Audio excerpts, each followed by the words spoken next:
Assalamualaikum warahmatullahi wabarakatuh. Perkenalkan, kami dari kelompok 7, mata kuliah perbankan dan lembaga keuangan syariah dari kelas 5 HC.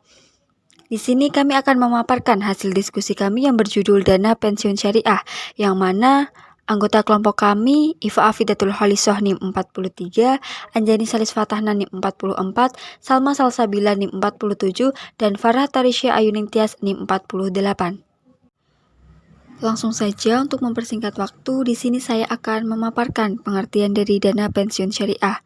Menurut Peraturan Otoritas Jasa Keuangan atau yang biasa kita kenal dengan OJK tentang tata kelola dana pensiun bab 1 pasal 1 ayat 1 menjelaskan bahwa dana pensiun adalah badan hukum yang mengelola dan menjalankan program yang menjanjikan manfaat pensiun, termasuk dana pensiun yang menyelenggarakan seluruh atau sebagian usahanya dengan prinsip syariah. Secara umum, dana pensiun syariah merupakan layanan dari lembaga keuangan syariah yang mempunyai karakteristik untuk dapat digunakan dalam rangka menjaga kesinambungan penghasilan seseorang ketika sudah purna kerja. Yang selanjutnya adalah landasan operasional dana pensiun syariah. Di sini ada dua landasan operasional, yaitu yang pertama Aturan Dewan Syariah Nasional dan yang kedua Aturan Otoritas Jasa Keuangan. Yang pertama, Aturan Dewan Syariah Nasional. Peraturan terkait pengelolaan dana pensiun secara syariah telah diatur dalam Fatwa DNS nomor 88 garis miring DNS MUI garis miring 11 garis miring 2013 mengenai panduan umum penyelenggaraan program pensiun berdasarkan prinsip syariah. Aturan tersebut berisi penyelenggaraan dana pensiun sesuai syariah seperti pengelolaan dana pensiun, penerima manfaat pensiun, dan akad yang akan digunakan. Yang selanjutnya, poin kedua, Aturan Otoritas Jasa Keuangan. Aturan mengenai dana pensiun syariah terdapat dalam OJK nomor 33 garis miring POJK 05 garis miring 2016 mengenai pelaksanaan program pensiun berdasarkan prinsip syariah. Dalam peraturan OJK, setiap pengelola harus mempunyai Dewan Pengawas Syariah yang bertugas untuk memastikan bahwa semua kegiatan harus berdasarkan prinsip syariah. Ya, langsung saja materi yang selanjutnya yaitu mengenai jenis atau klasifikasi dana pensiun syariah. Yang pertama, dana pensiun pemberi kerja atau yang sering disingkat dengan DPPK. DPPK dibentuk oleh suatu badan atau perorangan yang mempekerjakan karyawan. Seorang pemimpin di sini wajib untuk memberikan program pensiun dengan iuran yang pasti bagi kepentingan seluruh karyawan. Yang kedua, dana pensiun lembaga keuangan atau yang sering disingkat dengan DPLK. DPLK dibentuk oleh lembaga resmi seperti asuransi atau bank. Tujuannya adalah menjalankan program pensiun iuran pasti untuk perorangan, baik karyawan di sebuah perusahaan maupun pekerja mandiri. Yang selanjutnya, terkait industri di Indonesia yang berbentuk perusahaan. Yang pertama, dana pensiun Muhammadiyah. Yang kedua, dana pensiun Universitas Islam Indonesia. Yang ketiga, dana pensiun Bank Muamalah. Yang keempat, dana pensiun lembaga keuangan atau DPLK Muamalah. Yang terakhir, terkait produk dan akad dana pensiun syariah. Yang pertama, produk dana pensiun syariah. Produk yang ditawarkan oleh dana pensiun lembaga keuangan atau DPLK dalam dana pensiun syariah ialah paket investasi syariah, di mana dalam paket tersebut uang pensiun peserta akan ditempatkan diantaranya yang pertama sukuk, yang kedua reksadana pendapatan tetap syariah, dan yang terakhir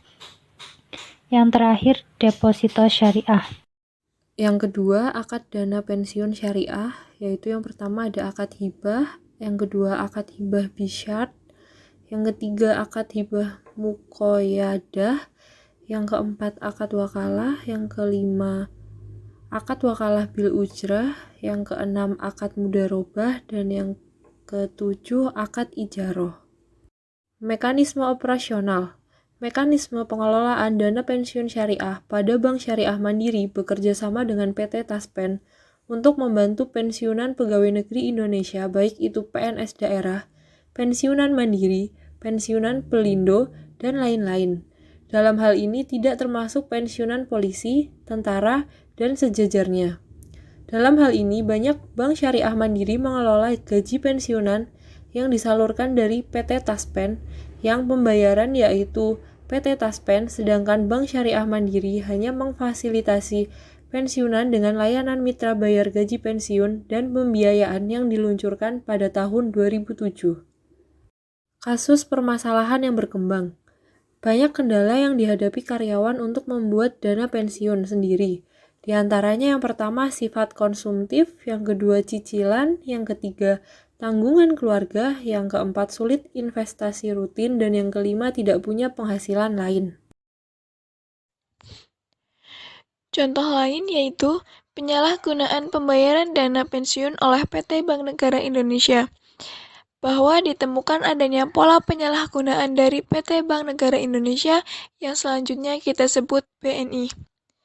Pertama, praktek penyalahgunaan dana yang menjadi hak para tenaga kerja diperkirakan potensi kerugian pesangon 255 anggota senilai 150,666,317.817 rupiah. 2. Praktek ini dilegitimasi dari kebijakan-kebijakan internal perusahaan sejak lama. Hal ini bisa dikatakan sebagai bentuk legalisasi penyalahgunaan uang karyawan, dan praktek ini sudah berlangsung lama. Permasalahan uang pesangon meliputi 3 jenis pensiun, yaitu pertama, pesangon karena pensiun normal. Terjadi kesalahan dari pihak BNI dalam menerapkan penggunaan rumus pesangon, sehingga dampaknya ialah berkurangnya jumlah uang pesangon yang diterima pegawai sekitar 20% dan ada yang hasil perhitungannya minus. Kedua, tunjangan tabungan hari tua.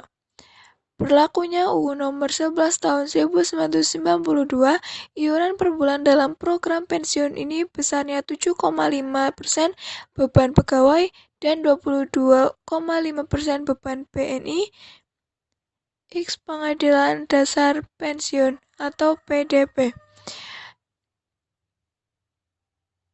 Dampak dari pemberlakuan ini, penerimaan uang pensiun bulanan dari THT ketika pegawai pensiun menjadi jauh berkurang.